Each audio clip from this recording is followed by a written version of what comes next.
Hello again, wrestling fans, and welcome to episode number 125 of the Scumbags Wrestling Podcast. We are live tonight on Twitch, YouTube, and on Facebook. So thank you for joining us wherever you're watching from. And if you're listening to us later on Stitcher, Spotify, iHeartRadio, or anywhere else you get your podcasts from, thank you. Please leave a comment. Please join and ask us questions, whatever you want to do. Make suggestions. We're looking forward to it. Always looking for ideas for different concepts for shows. We have some things being looked at for the new year, and we'll see how it goes off. Tonight, we got a little bit of news. We're going to do, obviously, This Week in History with Jonesy to wrap up the show, but that's been a busy week involving different events such as Halloween Havoc, AEW getting ready for Full Gear, WWE with Hell in a Cell, and of course Impact Wrestling with Bound for Glory. So we're going to look back at some of those shows with some comments, and we can't do it without our roundtable panel. And coming back from Toronto, Steven, how are you? Oh, I feel like hell. Okay, so that's it's been a long between work and then not being well for the last couple of weeks. It's understandable. How are things though in Toronto in general? I haven't seen outside in 2 weeks, week and a half. So I don't know. The numbers are bad, and I don't know. Stay away and hibernate. Yeah, we still haven't had snow. That's a good thing. You guys can keep it in London. I saw a couple flakes the other day when I was homesick with back problems, so I ended up just looking out the window going, no, and we'll close the curtain. We'll bring in our other panelist, going by Master Fuji tonight from Niagara Falls. Jonesy, how are you? Very good, very good. Now that stereotyping is over, how are you guys doing? Well, we know Steve's not doing too well, but how are you doing, Shawn? Not too bad. I rushed home to get this. Had some issues at work earlier today, so yeah, just getting settled in. Thankfully, I did a bunch of notes before we did this, so pretty much ready to go. Hopefully able to share as we go along when people give their opinions of what we saw this week. But I wonder if the Black Scorpion will return. I don't know. You didn't get really too much warning today. So we'll see if Black Scorpion exists and who he is. But yeah, we are doing that.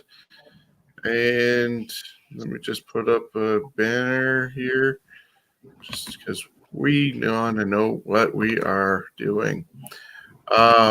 Also, to start off the night, unfortunately, with some side note, Tracy Smothers passed away yesterday at the age of 58. So just going to put his banner up there. It's unfortunate that somebody like that who actually spent about 40 years in the business and has been revered throughout a lot of different generations. There was a lot of indie wrestlers from Ontario that were sending out condolences, including Carter Mason. I saw some from Tyson Dukes. But then even guys in the higher leagues were singing his praises and condolences. But yeah, Freddie Joe Floyd, he wrestled as Jason the Terrible, Shaquille Ali, and of course Tracy Smothers. Debuted in '82, retired in 2019, mainly due to obviously he was battling cancer, and unfortunately, before some of the benefits that Chris Hero was supposed to be putting on for him next month, he passed away before that. In his early career, he was in WCW teaming with Scott Armstrong, no, Steve Armstrong, should I say, as the Wild-Eyed Southern Boys. Then it was just the Southern Boys, the Young Pistols. They did a lot of wearing the Confederate flag and got away with it in 1990. Probably couldn't get away with it now, obviously. Then he moved on to Smoky Mountain Wrestling. Eventually made his way to WWE, where he was named Freddie Joe Floyd, which was a name built on the Briscoe brothers' real names. He was unfortunately more known as a jobber at that time. He ended up going to ECW and being a part of FBI when he thought he was Italian. And yeah, he did a lot of different things.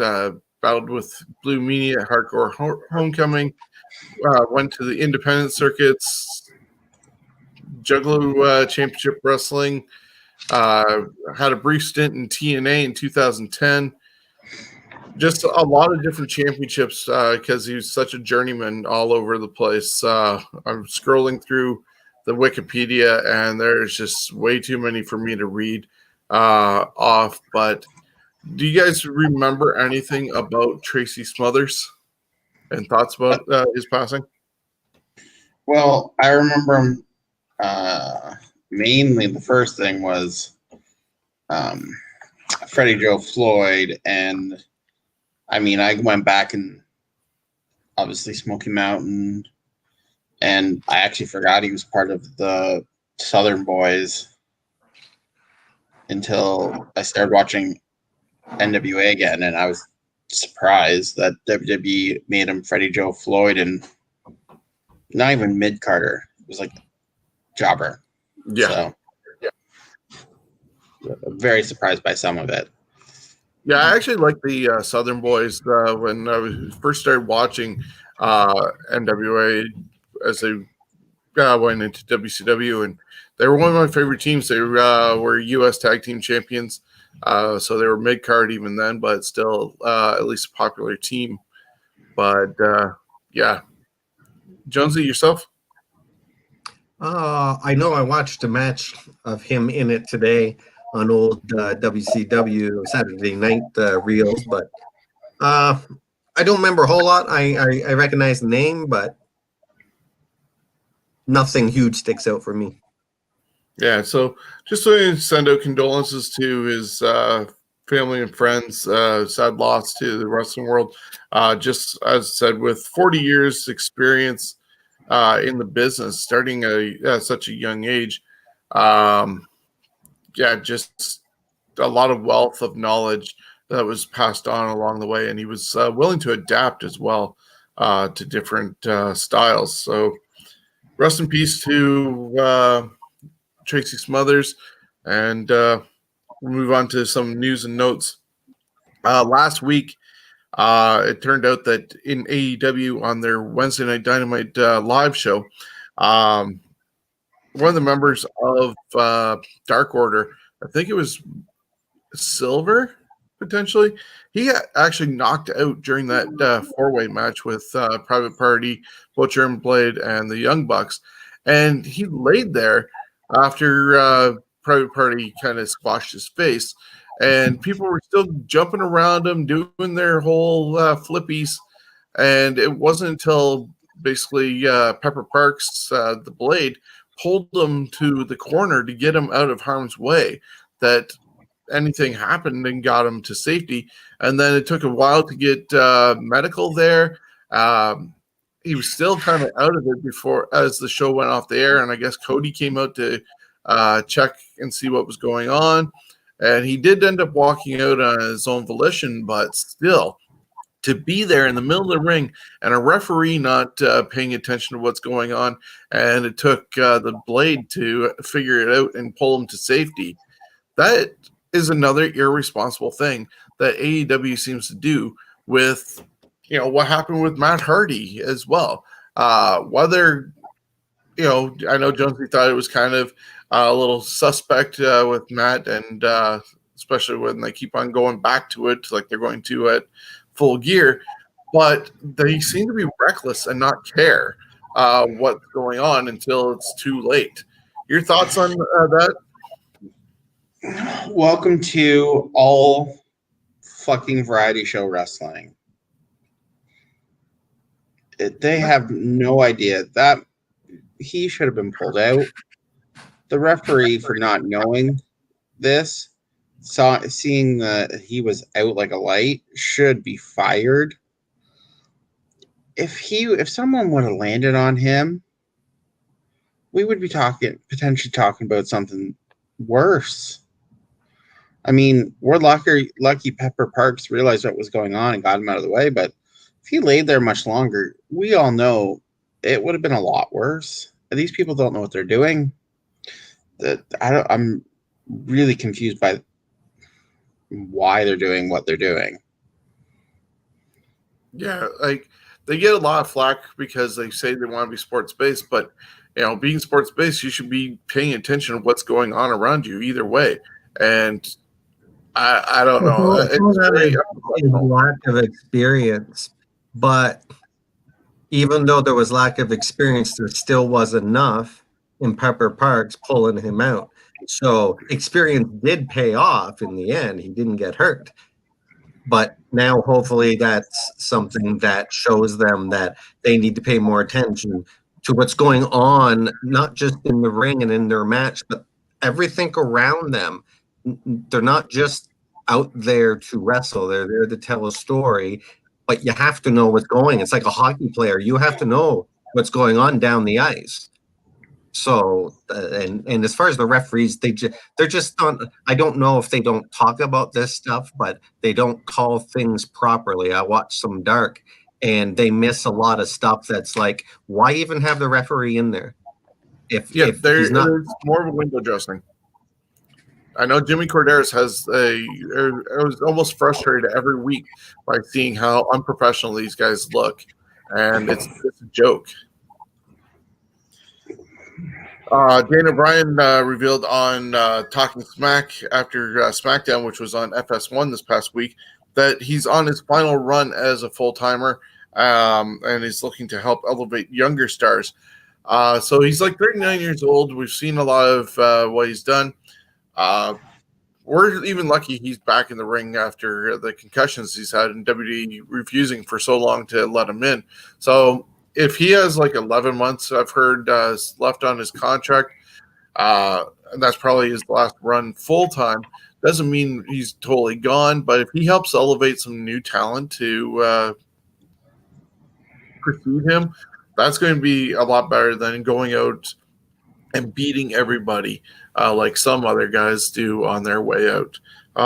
Any thoughts on Daniel Bryan's career and where it could go? Because he's also been attached to being part of the writing team for SmackDown. Well, I think you'll find that he'll become a producer / upper head of creative, because I'm really interested to see where some of the things he's got his hands in. I know right now he was the one who got the name Shorty G changed back to Chad Gable, so let's hope that it becomes a lot better. So, yeah. Lars Sullivan might be getting his name changed to just the Freak, because just the way he was presented the last couple of weeks on SmackDown, and Michael Cole just kept on calling him the Freak instead of Lars Sullivan. So that's a person with getting a name change. Wasn't he called the Freak Lars Sullivan before he was hurt before? Yeah, I think we're going to try and drop Lars Sullivan part and just call him the Freak. It's Vince McMahon. You just said that before we went on there that Matt Riddle is now just going to be Riddle. Well, I don't know if it's just a glitch on WWE's website or... Well, that's happened because there was talk that Tucker got moved back over to SmackDown, but he's apparently still on Raw. There was an error with Mustafa Ali being on SmackDown. Meanwhile, he's leading Retribution on Raw. Mickey James, who doesn't have a home, is over on SmackDown, so they need some work done on their website to correct some of these things.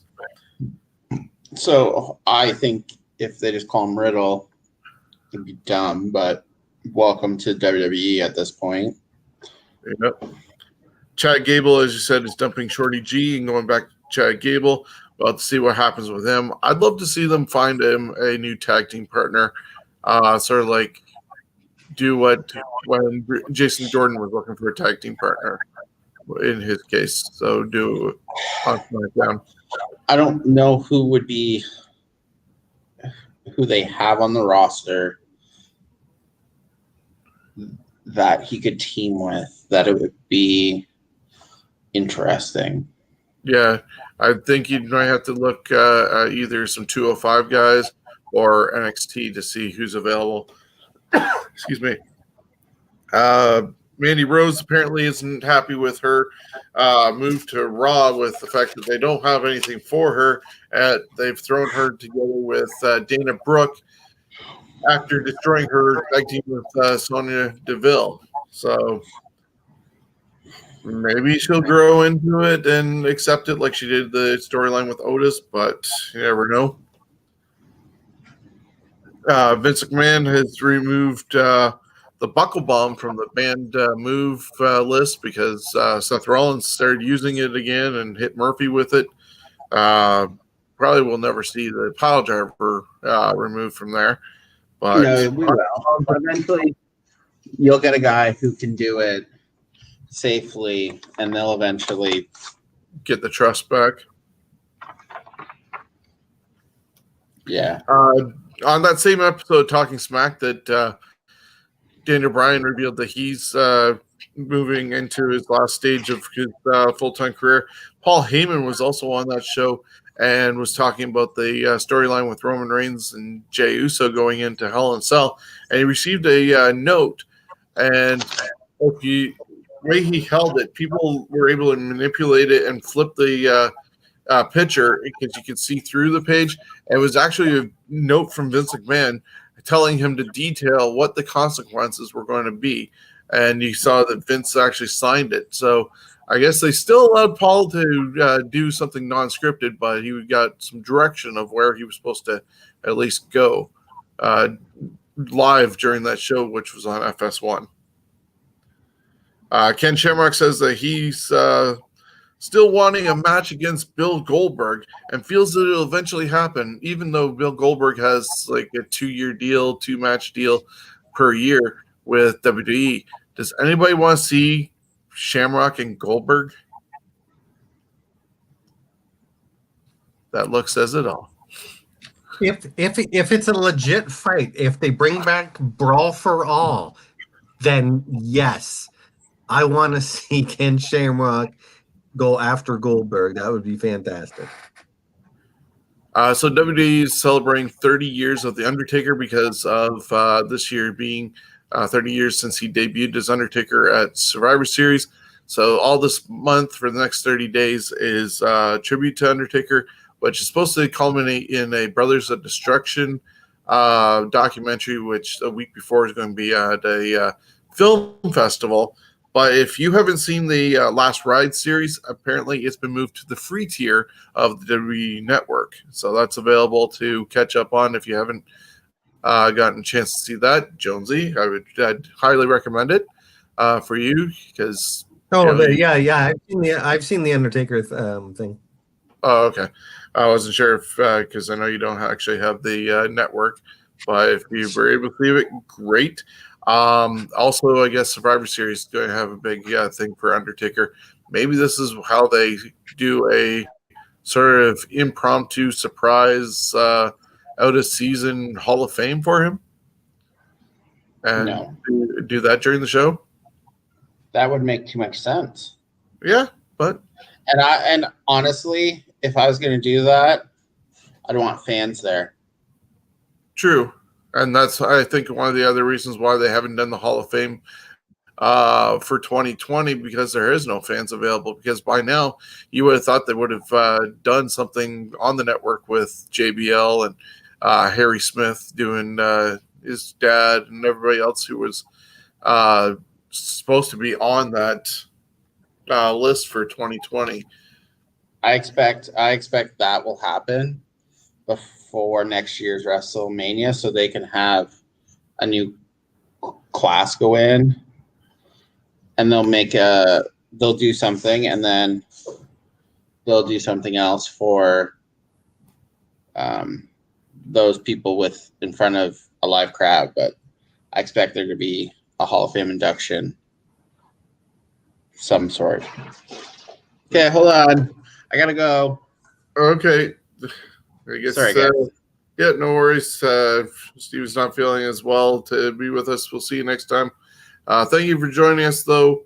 But yes, Chad Peterson, he's mentioning about Alexa Bliss doing a really good job with the storyline with the Firefly Funhouse and being sort of the Harley Quinn to Bray Wyatt's Fiend, and should look forward to seeing what happens with that as it moves forward. She's got the expressions down really well.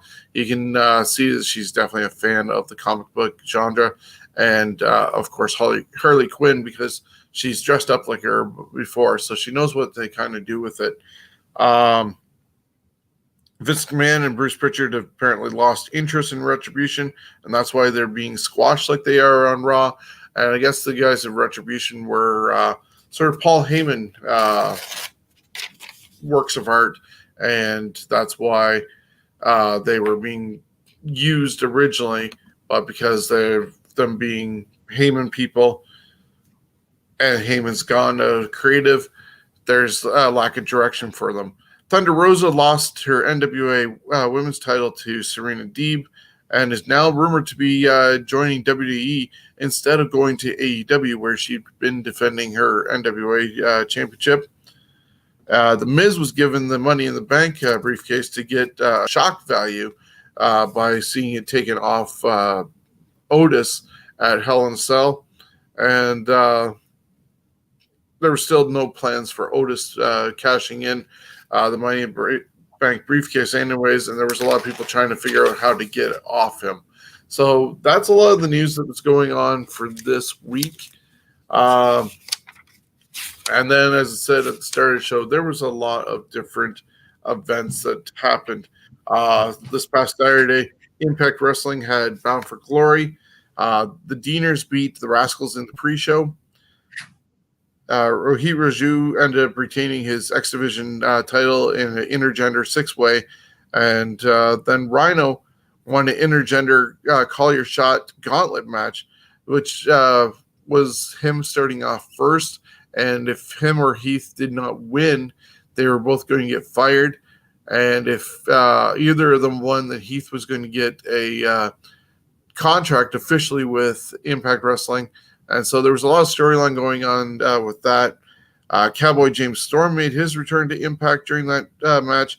And somehow Heath got injured, and he was supposed to actually win the match. But because he got injured, they kept Rhino in longer and improv the finish, where Rhino ended up picking up the victory.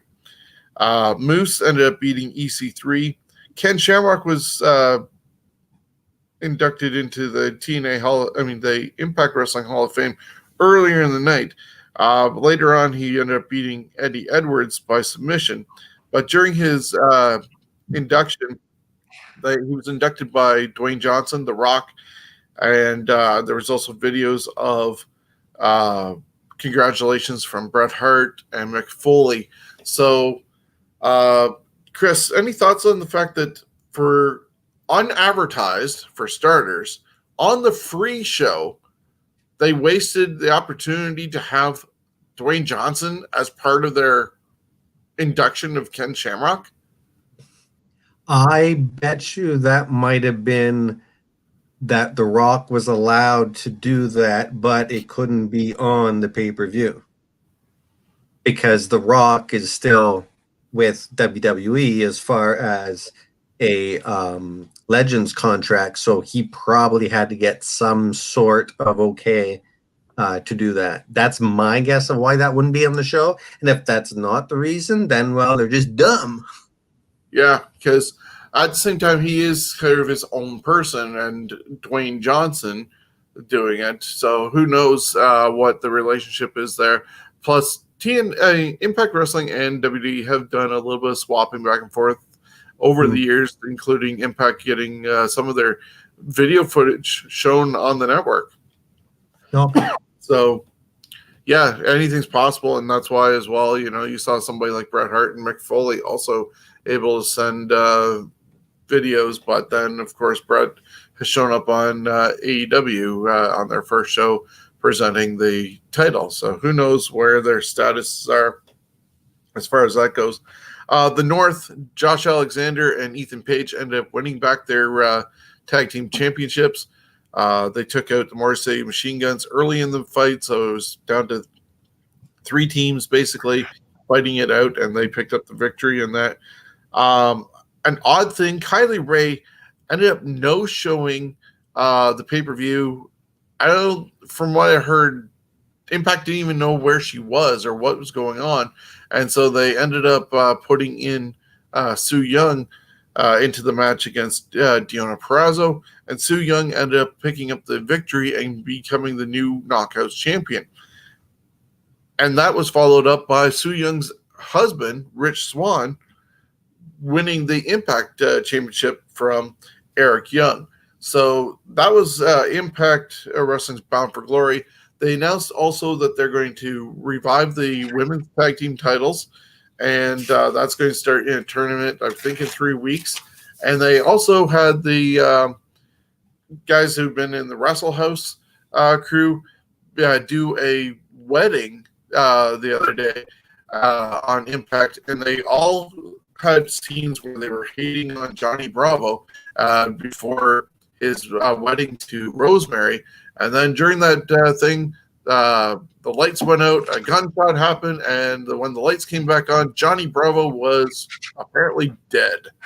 So they're going to have a whodunit caper on Impact. So, oh boy! Oh, I'm gonna have to tune in. Yeah, I was going to say, does that interest you at all? If Leslie Nelson and I can't remember the dude's name, that George played Canby's dead. Yes, but if those two couldn't make it work in the WWE when they were looking for Undertaker, it just don't try that angle. Yeah. Well, I think Tommy Dreamer is somehow involved with the scripting on this one and creative. He actually did a lovely tribute to Animal as part of his entrance to the Gauntlet Battle Royal, wearing the Animal's face paint. But yeah, so that's the fun and excitement on Impact Wrestling. You want a murder mystery in your wrestling? Go and do that. We already had Song and Dance last week on AEW with Jericho and MJF. So I guess anything is possible, especially in the world. The fact that, we're missing Lucha Underground, where that was just so bizarre in itself. Somebody has to pick up the slack of Lucha Underground and do their own thing this way. Got another comment that came in wondering, what do you guys think about NXT Arena? You guys think other wrestlings do the same like Impact? Well, I do like the fact that they're at least doing something visual, which is a little bit better than having just an empty arena like Impact Wrestling is doing. And I believe the CWC is doing it where you can have fans in little pods, plus then there's the video wall of fans that I think they used from Raw or SmackDown, because they are not allowing people to sign up to be on that wall. So I think it's used footage that you've agreed to allow your likeness to be out there. So they're putting that up there, and it's a lot different visual. So I like that, I guess, better than it just being empty space. Jonesy, your thoughts? Well, I think one of these organizations, what they need to do is just have the wrestling ring a complete backdrop where there is a wrestling lord that's on this fancy friggin', chamber chair, and it's got the 2 friggin' beastie dogs there, and he's just watching. and maybe he's like the mega ref or something. The ref can go up there. I don't know. Maybe they could also find a way of getting mannequins and putting them all throughout the arena and do a hologram or shooting people's faces on the dummies' faces just for something different. That would just make it totally 3D compared to the Thunderdome flat screens. But yeah, who knows what's going to happen. There's a lot of things with the fact that the state of Florida is allowing people to go full arenas if the NFL wanted to, and the NFL has restrained themselves from doing so. But if they're allowing pockets of fans to be there, Vince is chopping at the bit to figure out how he can do it and safely do it. They're already going to be at Raymond James Stadium in Tampa, Florida, making up for what they didn't do earlier this year. So next year, Mania will be there, at least provided nothing else happens. But, Vince is going to try his best to get fans. And when he does, that's when some of the things that people are wondering, when's this going to happen? Why is that not happening yet? He'll pull the trigger because he'll have fans to actually react to it. It's one of the reasons why Drew McIntyre probably is not champion. And that happened this past weekend on Sunday for Hell in a Cell. There was only really 5 matches announced going in. They only added one extra one to it with Slapjack taking on Bobby Lashley, and that was a ridiculous squash. Jeff Hardy ended up losing to Elias by, I believe, disqualification. Then also Tucker ended up taking out Otis and allowing Miz to take the briefcase away from him for Money in the Bank. But the 3 Hell in a Cell matches saw a lot of emotion and straps and weapons and everything going on in the Jey Uso Roman Reigns match. Jey refused to say he quit until Jimmy got in there and got attacked by Roman. And Jey finally said he quit. Roman left and met Alpha and Sika, who gave him a lei, signifying he's the tribal chief of the family. So that is there on that one. And I'm not sure. God, how old does Alpha and Sika look? They were looking kind of old. So, yeah, and Sika looked still heavy, and that's Roman's dad. Alpha was really looking frail and thin. I see Stevens kind of come back around. I'm not sure if he's available. He's giving the thumbs up, so we're going to quickly get him back in here. So, you're back. Yeah, I had to go lay down. Understandable. We're just talking about Hell in a Cell from past Sunday. Talking about the Roman Reigns Jey Uso match. What were your thoughts on how it played out? I kind of liked how it played out. I heard you guys talk about Alpha and Sika, which I thought was a unique touch to it.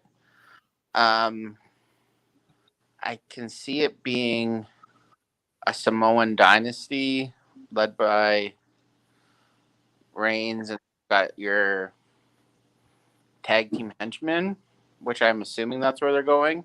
Yeah, they're going to reluctantly be following him, but I think there'll be probably a point where he something happens and they all of a sudden look like, oh, we're one happy family, and surprise everybody by being vicious.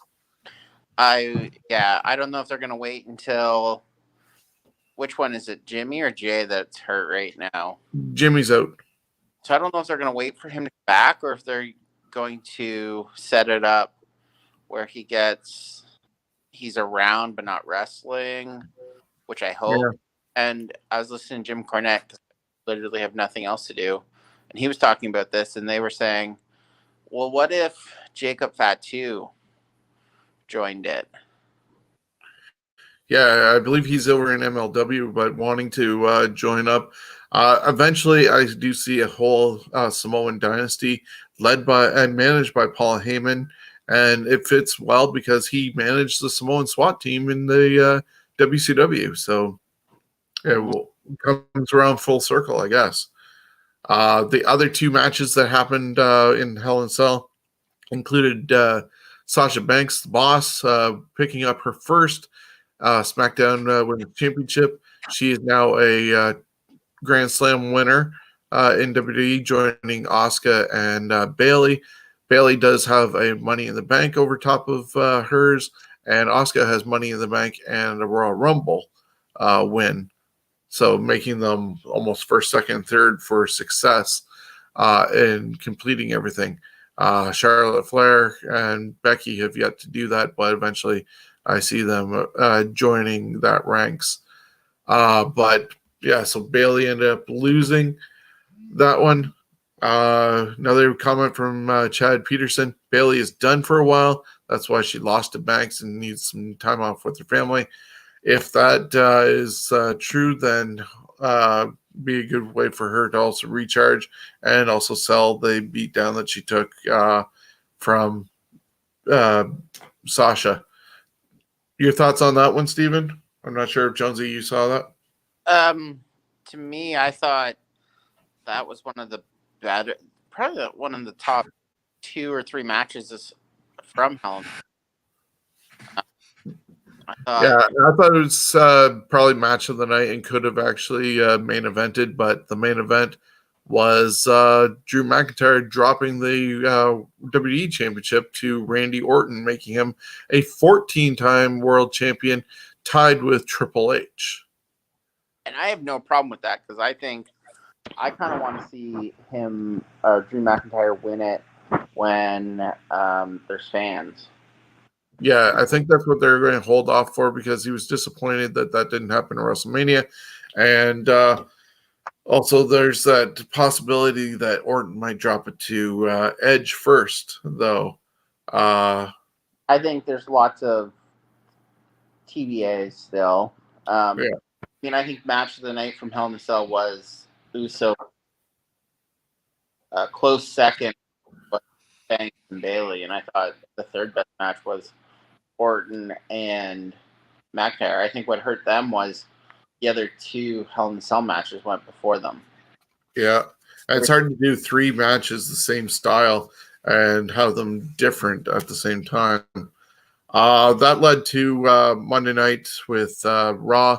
They're quickly setting up for Survivor Series, and we pretty much have the card set except for what the team matches are going to be fully, because it's going to be champion versus champion. No sign of NXT being involved, but it's probably because of the fact that they're in 2 separate buildings and COVID. Let's not tempt fate and keep them safe. So it's going to be Orton against Reigns as it stands today with who's holding titles. There's probably going to be a title change here and there last minute like there has been before. But Orton versus Reigns, Asuka against Sasha, New Day against the Street Profits, Lashley against Sami Zayn, and then there's some men's and women's Survivor Series matches. So far, Team Raw has AJ Styles, Keith Lee, and Sheamus, with 2 more spots to be filled, probably Drew McIntyre and 1 other. Yet to be determined. Maybe it's going to be Tucker if he's still actually with Raw. And Raw's women's team looks absolutely horrid, but it has Nia Jax, Shayna Baszler, Mandy Rose, Dana Brooke, and yes, Lana, who won a match to end Raw and got put through another table. Thoughts on what Survivor Series is shaping out to be? The women's Survivor Series match, I have a feeling I will skip through because I have a bad feeling that's going to be a disaster. I think you'll find that there will be some NXT involvement, and I think you'll find, this is my prediction, I think you'll have I'm drawing a blank of who, it's Finn Balor, right? The NXT Finn Balor's the champion, yeah. I mean, I could see Balor in the world title match, and I could see Io Shirai in the women's match. I mean, you're not even with the fact that they're keeping the rosters separate with COVID. Those would be the only two, and you really could deal with weeks of isolation before, 2 weeks after, if you did it right. Yeah. Okay. Anything's possible. Not something to be played with, but I mean, you could do Balor because Balor hasn't been around. Nope. But I don't really know I wouldn't tempt it, but I know they could. Right. Speaking of NXT, last night they revived Halloween Havoc, and they had 2 spin the wheel, make the deal matches. The first one started off with Johnny Gargano beating Damian Priest in a Devil's Playground match to become the first ever 2-time North American champion. A masked person assisted Gargano with the win. Pete Dunne ended up finally being able to return to North America. And Pat McAfee and his guys, Only Lorcan and Danny Burch, were attacking Kyle O'Reilly. Out came Pete Dunne with 2 chairs. And all of a sudden, instead of helping O'Reilly, he ended up turning on O'Reilly and joining McAfee, helping to build McAfee's stable as they continue to go after Undisputed Era. Santos Escobar beat Jake Atlas in a non-title match with the Cruiserweights. Dexter Lumis beat Cameron Grimes in a Haunted House of Terror match where Grimes tried to get out of it, and Regal said, nope, you're still doing it. Sent him off in a van with Lumis to a haunted house. Eventually, they ended up making it to the arena again, and Lumis ended up picking up the victory, but there was also some zombies, I guess, there at the CWC. Kind of crazy. Rhea Ripley beat Raquel Gonzalez. It won't be long until she gets brought up, I don't think, to the main roster sometime. Io Shirai retained her NXT Women's title in a Tables, Ladders, and Scares match over Candice LeRae. Another hooded figure tried to help Candice win the title, but that person was thwarted by Shotzi Blackheart, who was also the host of Halloween Havoc last night. And Io ended up pushing Candice off the ladder, through another ladder, and claimed her title to end the show, which is kind of surprising to me that both Garganos didn't win, but that Io Shirai continues to hold the title when she should be brought up. Any thoughts on Halloween Havoc? I haven't watched it yet. It'll be tomorrow, I think. I'm gonna make a prediction. I think you're gonna find the first masked guy is going to be Karrion Kross. That's the only person that makes sense to me. Io Shirai, I'm actually happy they keep her in NXT right now. I don't want her in the women's division until they have fans. I think she'd be a waste. I think you could keep her in NXT, have the championship, and then you build your women's division so when she's gone, there's someone to replace her. Right now, there's just really not a lot of people to replace her. The Treehouse of Horrors match I won't watch because I've read about it, and that will just piss me off. I can see this. I'm interested to see what they do with Pac McAfee and his stable versus the Undisputed Era. Probably leading to a War Games, I would imagine. Well, that's what I'm thinking, but then I'm thinking, do you want to do a War Games without fans? True. But because AEW's resisted doing their War Games. Because normally they do War Games around Survivor Series, do they not? Yeah. So I don't know.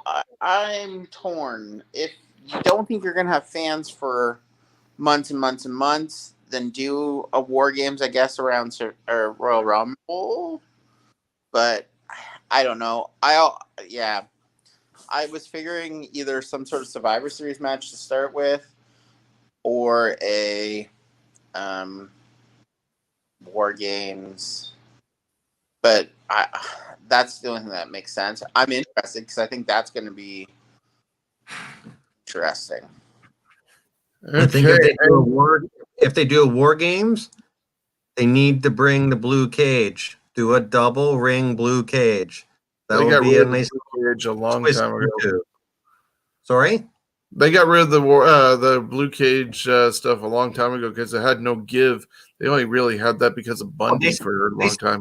They still have it. They still own that stuff. It's still there. The last time they did a tour, you could see it in the tour. Yeah. For War Games, it needs to be like your fencing that you'd see around a construction site.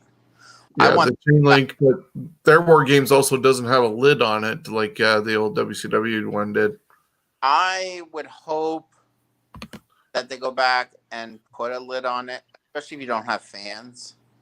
Put the lid on it, but you've got fans.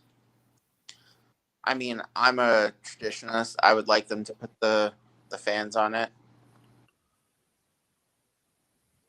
And yeah, Chad Peterson is saying about Roman actually broke character. He was crying for real in his battle with Jay and had to resume his character. I'm not sure about that, but I think they're doing really good with their acting because of the family ties that they do have. And the Samoans are notorious for being really good with what they being in the wrestling. So we're going to quickly go through AEW Dynamite and run down the card for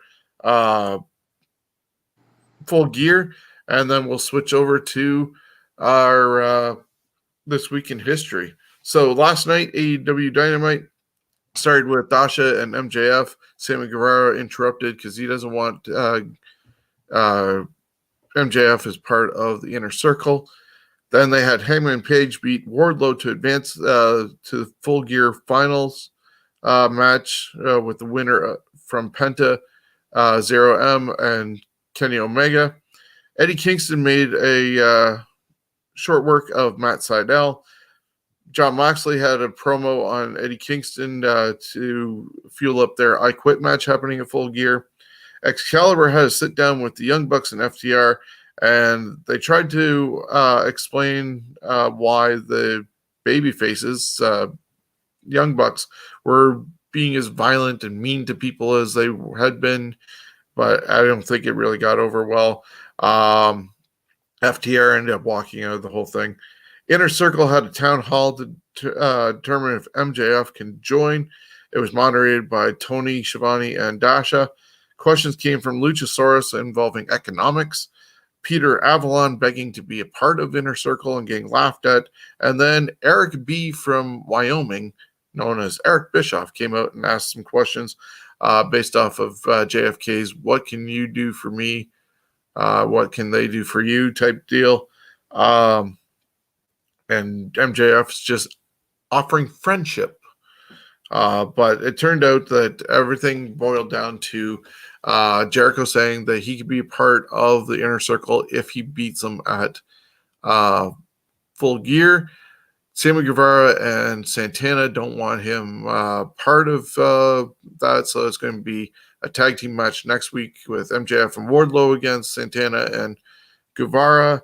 But I can see MJF becoming part of the Inner Circle and breaking him up from the inside. We'll do predictions on that next week, mind you. Due to outside interference from Dark Order and cheating from Cody and Arn Anderson, Cody ended up retaining his TNT title over Orange Cassidy in a lumberjack match. All hell broke loose afterwards. Miro and Kip Sabian beat up best friends still over their video game being destroyed. Serena Deeb, the new NWA champion, beat Layla Hirsch. This was kind of interesting because it was recorded on Thursday. I don't think they switched the title until Tuesday. So there was already predetermined that Serena was going to have the title off of Thunder Rosa, and did that. Hikaru Shida accepted Nyla Rose's challenge for Full Gear and the women's title on the line. Shawn Spears beat VSK, whoever he is, in no time flat, and then was attacked by Scorpio Sky, who was dressed as a bull for Halloween. Kenny Omega ended up being Penta M0 to face off against Adam Page at Full Gear. Thoughts on all that? I watched to the stupid town hall, and then I decided, no, I'm good. That was like, I stopped watching last Friday hour. Understandable. And now they're trying to bring out Kenny Omega with all this big, long fanfare of introduction, fireworks, dancing girls with brooms, basically trying to resurrect the cleaner. And I'm wondering if it's too little too late. I know a lot of people are so happy about Kenny Omega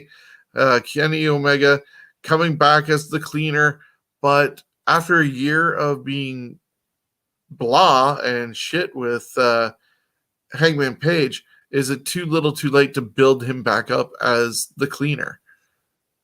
Yes. I mean, this is the gimmick he should have started with as the cleaner.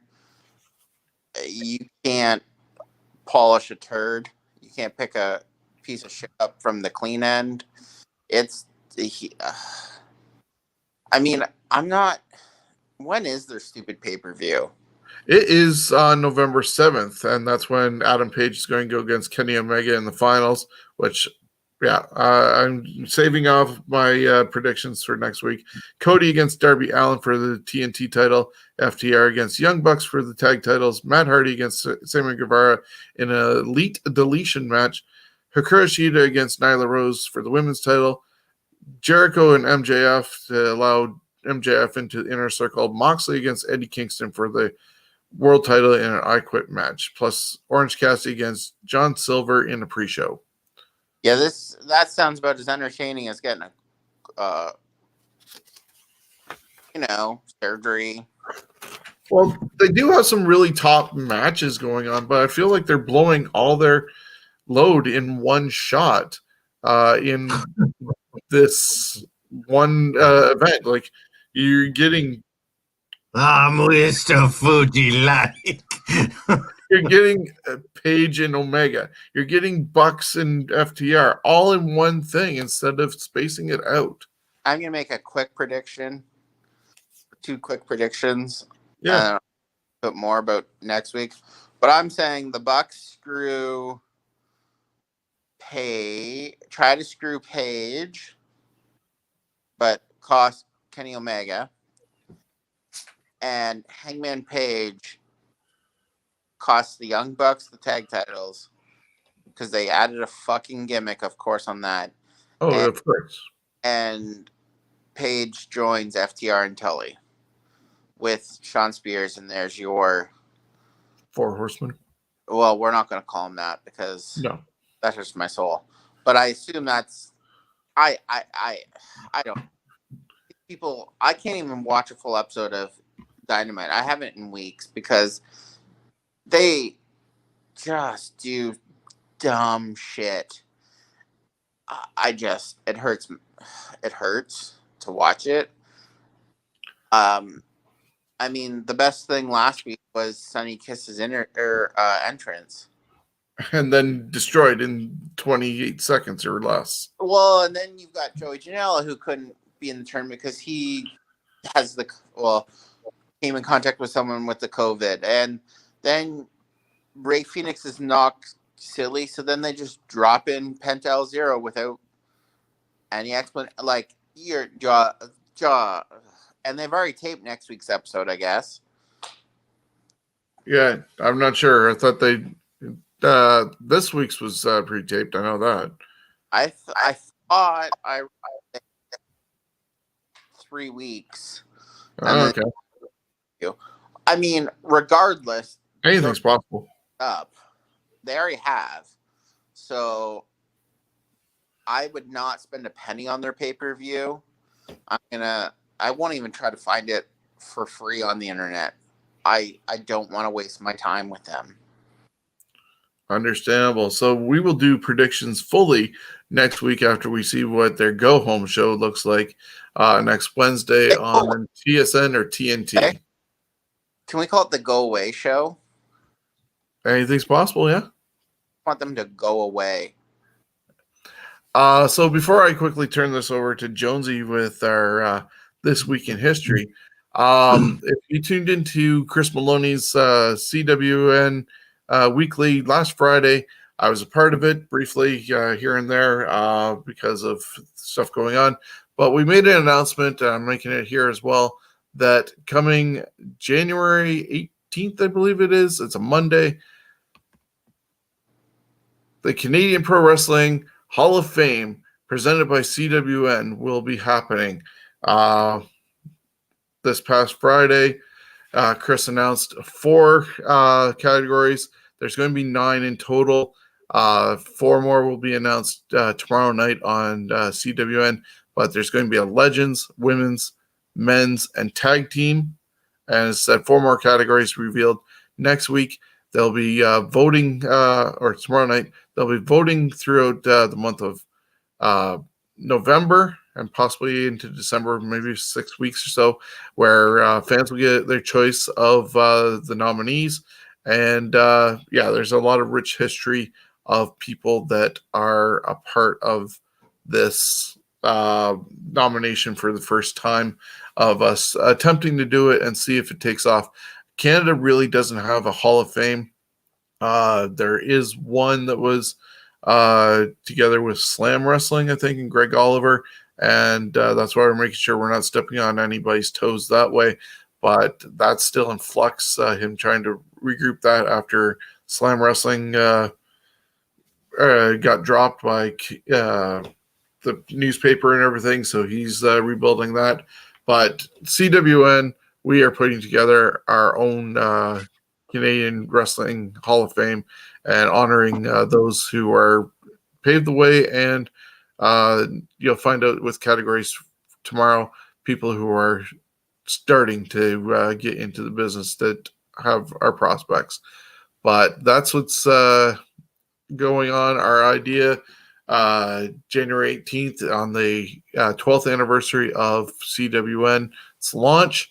Any thoughts on a Canadian Wrestling Hall of Fame, guys, before we dive into This Week in History? I think it's a good idea. There's a lot of rich Canadian wrestling history, and be interested to see how it goes. Yeah, so off air, I will probably share a little bit more detail with you two as we get closer to doing official announcements. But I'm going to turn it over right now to Jonesy with This Week in History.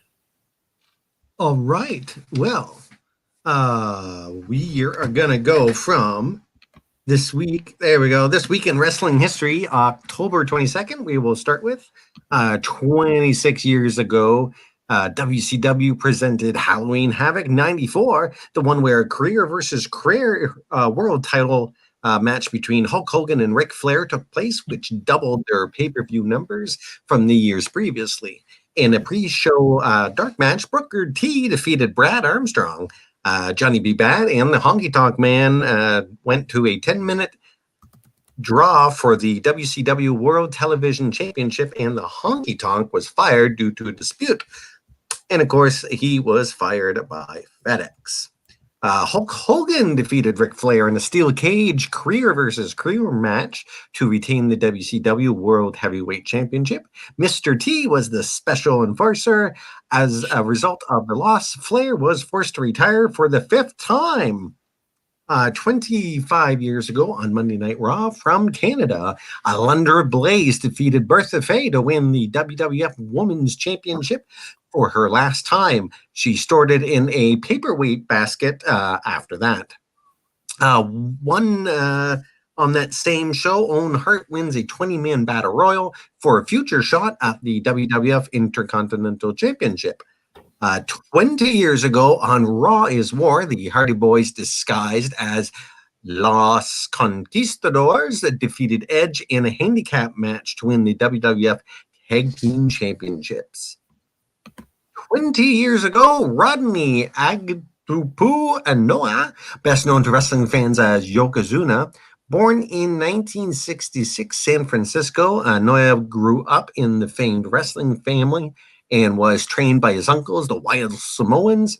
His wrestling career started as the Great Coquina, then AWA as Coquina Maximus, then, of course, his great run in WWE as Yokozuna. He captured not only the WWF heavyweight belt twice, he also represented his homeland of Japan quite well for an American Samoan. Yokozuna would die of pulmonary edema, a buildup of fluid in the lungs. He was just 34 and 580 pounds. 19 years ago and a day ago in Tokyo, Japan, Ijai Izaki, aka Habushi, is paralyzed following a botched lion salt attempt during a Frontier Martial Arts wrestling event. The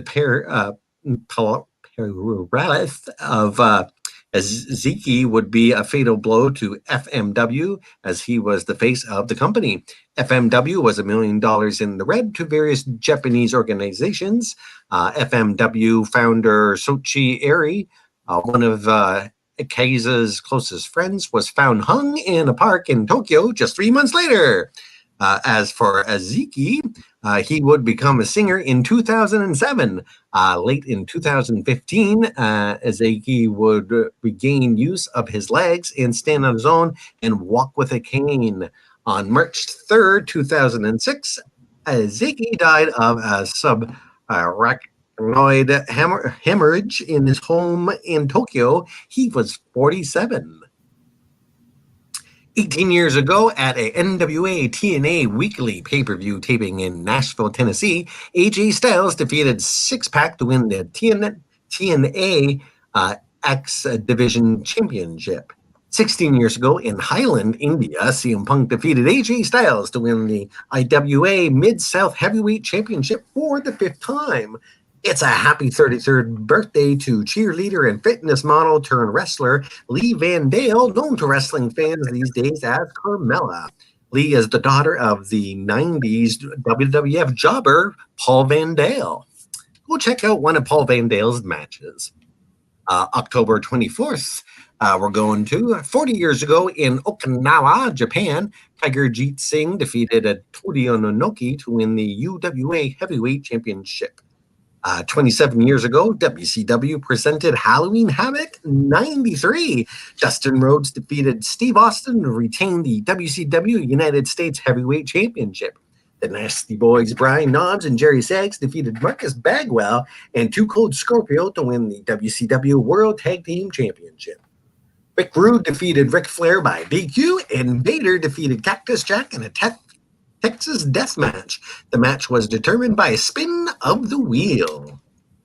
23 years ago in Cleveland, Ohio, the Dudley Boys defeated Rob Van Dam and Sabu to win the ECW World Tag Team Championships for the 4th time. 21 years ago, WCW presented Halloween Havoc. 99, it was all downhill from here for WCW pay-per-views, as this was their highest rated pay-per-view compared to all future shows. There was a year and a half of crap after that. 12 years ago, AAA presented the 2008 Antonio Pina Memorial Show, which is a tribute show honoring AAA's founder Antonio Pina. The matches included some minis, a lumberjack match. Do they even have lumberjacks in Mexico? And the answer is yes. But when I Googled Mexican lumberjack, well, it is an urban term for a sexual position. So I didn't go any further. Though I did make a little drawing. The Hart Foundation 2.0, Jack Evans and Teddy Hart in a ladder match, a 13-man gauntlet match, a street fight, and a cool-looking Thunderdome cage. Check that out. It's a really good-looking cage. match where the winning team was led by Conan, and he took possession of an urn containing the remains of founder and Tony Pina. Awesome ending. 10 years ago, a post-fight interview from the previous night went viral and got wrestling fans salivating. MMA reporter Ariel Helwani was interviewing UFC fan The Undertaker when Brock Lesnar, moments after losing the UFC Heavyweight Championship to Cain Velasquez, exchanged glances with The Undertaker, who then responded, if you wanted to do this. Eventually, they would do it, and they did it live in front of WrestleMania 30 and made a grown man cry, because Brock Lesnar became the one that broke the Undertaker. Sorry? Oh. No, all good. Oh, good. I must have heard an echo of me. It's a happy 49th birthday to Dale Christian Tolberg, a former collegiate and professional basketball player, took to wrestling in 1995, a.k.a. the first and only member of the Warriors of Kiss, the Demon. Well, there was Bryan Adams, but he soon rejected the gimmick and denounced the band Kiss. And there was Asia, who was to be the manager of the Demon. Asia and Tolberg have been married for 20 years. The Demon would join Vampiro and the Insane Clown Posse in a stable known as Dark Carnival. When WCW shut down, Tolberg returned to Major League Baseball and became a strength coach for the Montreal Expos, the Florida Marlins, and the Chicago White Sox, with the latter two making it to the World Series in 2003 and 2005. He also worked on a pair of movies, Mr. Baseball and A League of Their Own. Way to go, Mr. Demon. Didn't know about that, did you? Today would have been the 86th birthday of Juanita Wright, best known to wrestling fans as Sweet Sapphire. Wright passed away at age 61 in 1996. October 25th, 28 years ago, WCW presented Halloween Havoc 92 from the Philadelphia Civic Center in Philadelphia, Pennsylvania. About 7,000 were in attendance, with 160,000 homes watching on pay-per-view. Rick Rude defeated NWA World Heavyweight Champion Mashiro Chono by disqualification. Harley Race and Kenzuki Sasaki were special referees. Ron Simmons defeated the Barbarian to retain the WCW World Heavyweight Championship. And Sting defeated Jake Roberts in a coal miner's glove match. The match stipulation was determined by the spin of the wheel. 22 years ago, WCW presented yet another Halloween Havoc. This was the one with the terrible Hogan Warrior rematch from the 90s, and the main event of Goldberg Page that was cut short on pay-per-view due to going overtime, forcing WCW to air the match on Nitro, which was the highest rated match with 7.78 million viewers at the time. This was the last time Nitro would beat Raw in the ratings head-to-head. 21 years ago on Raw is War, Ivory defeated the Fabulous Moolah to win the WWF Women's Championship, and no one gave a crap about that. 16 years ago, Stephanie McMahon and Paul Levesque, a.k.a. Triple H, got married for realsies. 12 years ago today, the Blue Demon Jr. defeated Adam Pearce to win the NWA World Heavyweight Championship. The win made Demon the first Mexican-born wrestler and the second masked wrestler, joining Abyss, who did it in 2006, in the history of the NWA to win the 10 pounds of gold.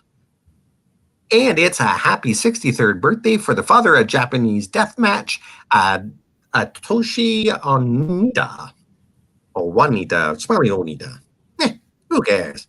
October 26th, 23 years ago, WCW presented Halloween Havoc 97, best known to fans as Age in the Cage, featuring Rowdy Piper defeating Hollywood Hogan via submission in a steel cage match. This bout would win Wrestling Observer's newsletter's worst match of the year, and deservedly so.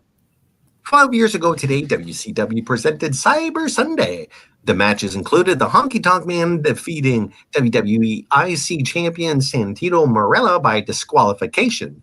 Other challengers for Santino were Rowdy Piper and Goldust. Yuck. No wonder Honky Tonk Man won that. Just a minute, my cat's going in and out. There we go. 9 years ago today, at an Impact taping at Universal Orlando, Bobby Roode defeated James Storm to win the TNA World Heavyweight Championship. And it's a happy 33rd birthday to Canadian-born Jenna Grata, a.k.a. Portia Perez. Happy 71st birthday to Kevin Francis Sullivan.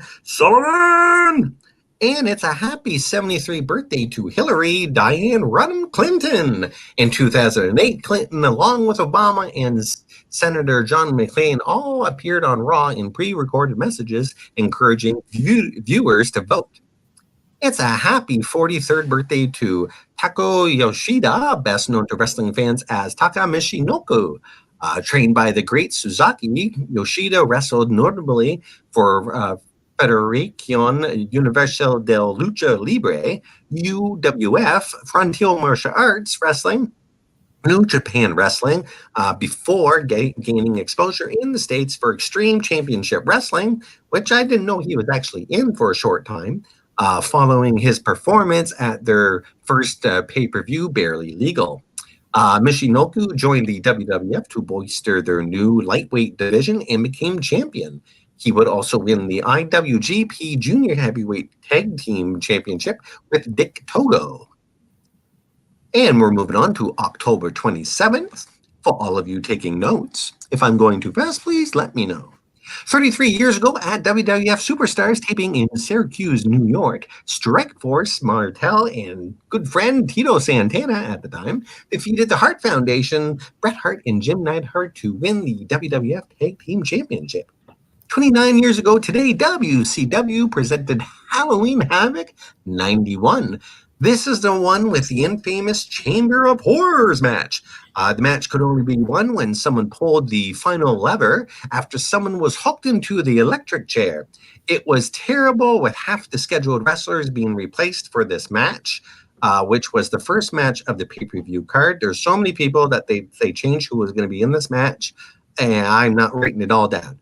This match is not to be confused with the Thunderdome match with Muda. And that note was more for me. 27 years ago today in Blackburn, England, Martin Lound and Sid Udi, a.k.a. Arn Anderson and Sid Vicious, got into a heated scrap at a hotel room with Arn being stabbed 20 times and Sid with only 4 stab wounds. Both men would kiss and make up years later. 24 years ago today, WCW presented Halloween Havoc, another one. The show ended with the WCW debut of Rowdy Piper. That's about all that happened there. 7 years ago today, WCW presented Hell in a Cell.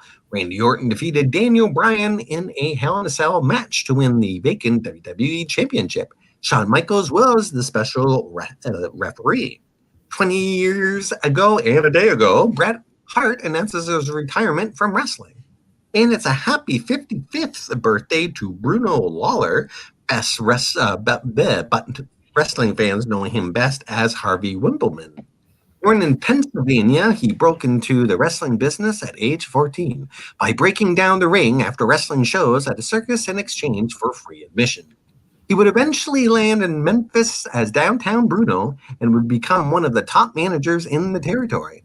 He would manage the Warlord, Big Bully Busick, before managing Sid Vicious and others as Dr. Harvey Wippleman. Near the end of his on-screen run, Wippleman would become the first and only male to hold the WWF's woman's belt, defeating the Cat dressed as a woman.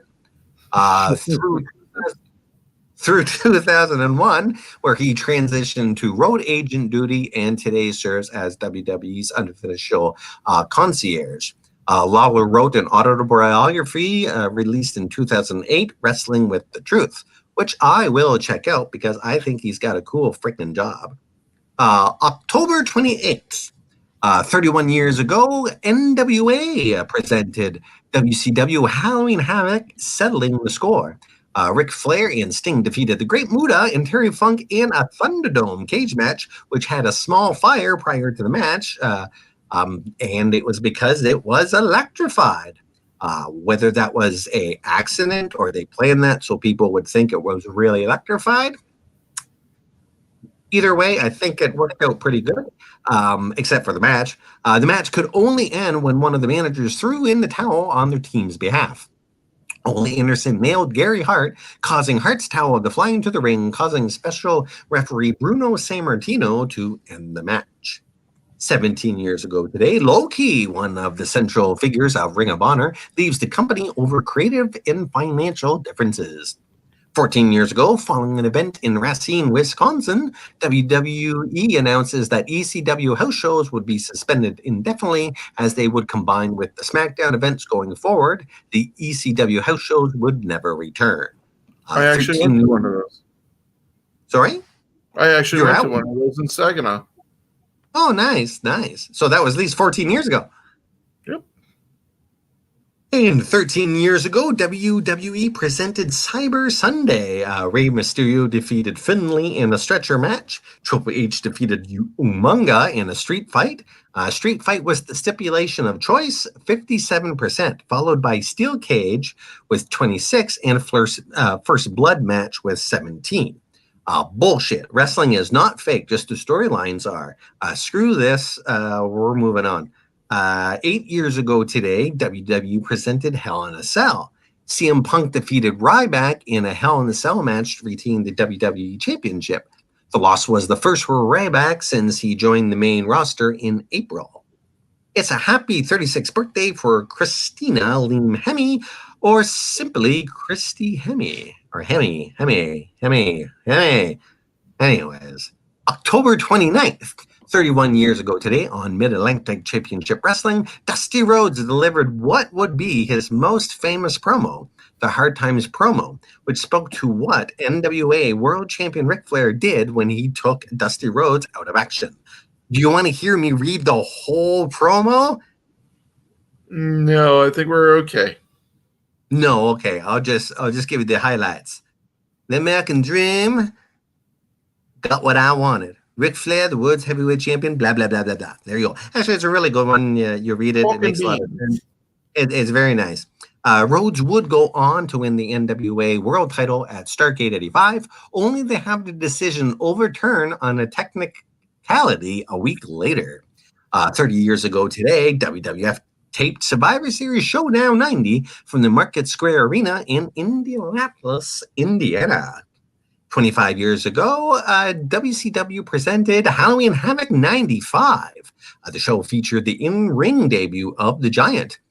In a match taped the previous night on the roof of Cobo Hall, Hulk Hogan defeated The Giant in a monster truck sumo match. Post-match, the two would come to blows, and Hogan knocked The Giant off the roof, assumingly plunging to his death. Randy Savage defeated Luger, and The Giant defeated Hulk Hogan. What? By DQ to win the WCW World Heavyweight Championship, even though he fell from 5 stories the night before. And this was the night of the Yeti. So it just got better. This could be a good discussion if you want right after, because I think that's about it. That is it, man. So the 2000 Halloween Havoc sucked. Remember the DNA First Blood match? Yeah, they had a DNA First Blood match at the Halloween Havoc 2000. And some of the ideas were just so crazy. And the Yeti. You know what? I think Halloween Havoc had a great name and a great everything, except a lot of the matches were just bad. Well, if you listen to Eric Bischoff's 83 Weeks, a lot of people think that Starrcade is the WrestleMania of NWA and WCW. It might have been for the NWA, but in his view, especially running the WCW like he did and for how long he did, he actually credits Halloween Havoc as being the big show of the organization over Starrcade. I could see maybe why they'd think that, only because that show was probably fun to do because it was Halloween based. I mean, you get to be a little more free with it. And I mean, God, they had a 7 foot mummy walking down. How could it go? How could it go wrong? That's beautiful Yeah, TV. good old Ron Reese dressed up in gauze, and then the not suitable for children and families to watch what they did to Hogan when the two of them got together and sandwiched Hogan and started jiggling. No, just no. I really wish some bootleg toy company out there would make the humping WCW Yeti, so you can Oh, put it up apparently, the against Black your Scorpion has found us. Yes, we're wrapping up tonight. trick or treat. We would like a treat, sir, or ma'am. If you can send us a treat, that would be wonderful. That But would be nice. And next week on the wrestling, the history in wrestling, I was doing some of it today for next week, and one that's always bothered me is the Rockers having their titles taken away from them in the excuse that was given. I think that today that's a bunch of bullshit, and I believe that the WWE needs to rectify that. I mean, it happened 30 years ago. It's time to change the record books and say, yes, they did win it, but it was stripped away from them because the ring rope broke. That's fine. They should at least be that they did in fact win it. It wasn't DiBiase winning and giving it away. Andre winning the belt and then giving it away. This was they actually won the belt. Yeah. The match was done. And what happened was that when the ring rope broke, it was in the second round per se of the match. It was a 2 out of 3. So they actually let all 3 rounds go. They could have called it in the second. Of course, they should have stopped it, done something, but they didn't. And especially when they know it's being taped, you had all the time in the world to stop, see if it could be fixed, and redo it. And then you can even especially since it was in the second round, they could have had a quick pin there, ended it so it's a tie, and then bring them back out later and just splice it, and you wouldn't even know. So exactly.